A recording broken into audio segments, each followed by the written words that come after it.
Setting a bathtub in mortar without test fitting, the drains risks rapid, costly failures that are avoidable. When you set a tub in mortar, make sure to test fit the drain assembly and overflow before any mortar is mixed.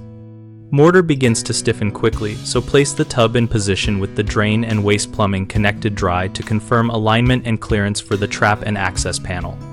If the drain does not line up, remove the tub and correct the piping or adjust the tub flange height rather than trying to shift a tub once the mortar cures.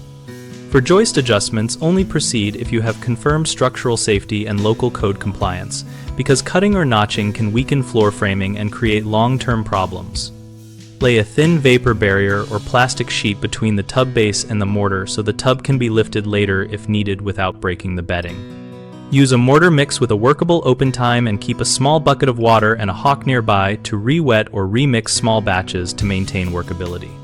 Common problems start with misaligned drains that force demolition after the mortar has set, so always test fit and mark the exact center line of the drain on the tub and floor before bedding. Another frequent issue is overworking quick-setting mortar, which loses workability and cures before the tub is properly seated.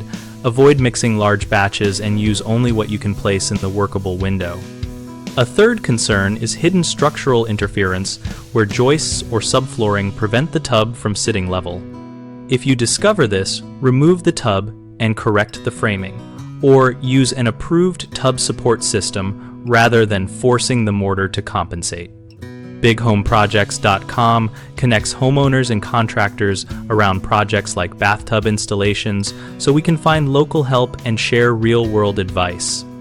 We host a discussion community where members exchange tips on test fitting drains, mortar techniques, and remodeling trade-offs to make installations go smoother.